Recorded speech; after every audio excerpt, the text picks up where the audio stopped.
E se o mal não for o que você pensa? Não um monstro, não um demônio, não algo lá fora, escondido em sombras ou encarnado em figuras distantes, mas algo aqui dentro. E se o mal for silencioso, sutil, um pensamento, uma ausência, um reflexo, que você evita olhar? A humanidade sempre teve medo do mal, mas talvez esse medo tenha nos impedido de compreendê-lo. Religiões o chamam de tentação, pecado, escuridão. A psicologia o chama de sombra, a filosofia de desequilíbrio. Mas todos dizem o mesmo: existe algo em nós que não queremos ver, e justamente por isso ele cresce. O mal não precisa ser ensinado. Ele nasce da ignorância, do trauma, da negação. E quanto mais negamos, mais ele se manifesta. Talvez o mal não seja o oposto do bem. Talvez seja apenas o bem esquecido. Carl Jung, um dos maiores psicólogos do século passado, dizia que todos nós carregamos uma sombra. A sombra é tudo o que reprimimos, tudo o que negamos, tudo o que aprendemos, que não é certo sentir. Raiva, inveja, vingança, orgulho, medo, mas só porque negamos não significa que ela desaparece. Ela se esconde. E quando não é acolhida, ela age por trás dos nossos gestos. É por isso que julgamos nos outros o que não vemos em nós. É por isso que criticamos, odiamos, excluímos. Não porque somos ruins, mas porque estamos feridos e não sabemos onde. A sombra não é maldade pura, é um pedido de ajuda, é dor disfarçada, é infância não resolvida, é trauma disfarçado de agressão. E quando ela domina, não vemos mais o outro como humano. Vemos como inimigo. E aí, o mal se torna ação. O mal não aparece só em guerras, crimes ou tragédias. Ele vive em gestos pequenos, na omissão diante do sofrimento, na escolha de ignorar, na frieza automática, no prazer de controlar o outro, no silêncio que destrói mais do que o grito. Ele cresce no cotidiano, nos julgamentos instantâneos, na zombaria disfarçada de humor, no prazer secreto ao ver alguém cair. E o mais perigoso é que achamos tudo isso normal. Vivemos anestesiados, repetindo padrões herdados, culpando o outro, esquecendo de olhar para dentro. Talvez o mal seja isso: a desconexão com a empatia, a ausência de escuta, o adormecimento da alma. E quando a alma dorme, a sombra assume o controle. É nesse ponto que começamos a nos parecer com tudo aquilo que mais tememos, sem perceber. Muitas tradições dizem que o mal surgiu da separação, da queda, da desconexão com a fonte. De quando o ser humano passou a se ver como algo separado do todo, o mal então seria a consequência da perda de unidade, do esquecimento, da ruptura com a essência. Na Cabala, o mal é o desequilíbrio das forças. No hinduísmo, é ignorância. Avidya, não saber quem se é. No cristianismo místico, é afastar-se da luz. No budismo, é o apego, o desejo e o ego que criam o sofrimento. Em todas elas, o mal não é absoluto, ele é transitório, é um estado de esquecimento, porque dentro de cada ser humano há luz, mas também há sombra, e a jornada da vida é integrar as duas. Não negar a sombra, mas acolhê-la, transformá-la, curá-la.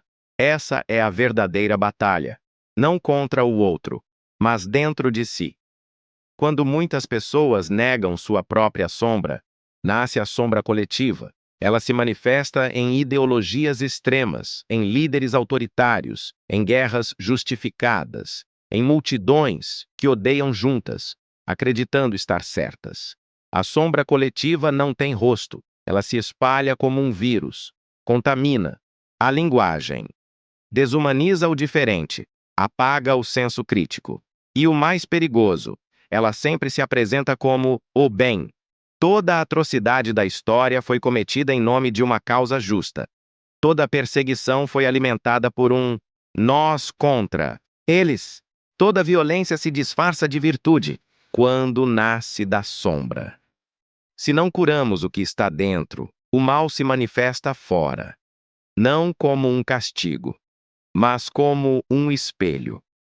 A guerra lá fora começa na divisão aqui dentro. O mal coletivo é o reflexo da dor individual multiplicada. Mas há uma saída. A sombra não precisa dominar, ela pode ser iluminada. Não com força, mas com verdade. O primeiro passo é parar de fugir, é ter coragem de olhar para dentro, de ver o que está escondido, de ouvir as vozes internas sem julgamento. O segundo passo é aceitar. Aceitar que você sente raiva, que você carrega medos, que você já machucou, que você também precisa de perdão. E o terceiro passo é transformar. Transformar o julgamento em escuta, a raiva em ação, o medo em presença. A empatia começa quando a guerra interna termina, e só quando nos reconciliamos conosco é que conseguimos ver o outro como irmão, não como inimigo. A sombra deixa de ser ameaça e se torna um portal, porque ao atravessá-la, você encontra a si mesmo, e ali começa a verdadeira cura. Você não é só luz, e tudo bem. A busca pela perfeição nos afastou da verdade, nos fez fingir, esconder, criar máscaras, reprimir sentimentos, e sem perceber, alimentamos aquilo que mais tememos. O mal cresce onde há luz não entra. Mas para que a luz entre, é preciso abrir. Abrir os olhos, abrir o peito, abrir a consciência. Não é fraqueza admitir que há escuridão dentro de você. É força, porque só quem reconhece a própria sombra é capaz de iluminá-la. Você não veio para ser perfeito. Você veio para ser inteiro. E ser inteiro é integrar tudo: a dor e a paz, o medo e a coragem, o caos e o silêncio. Essa é a verdadeira liberdade, não fugir de si, mas se tornar um só.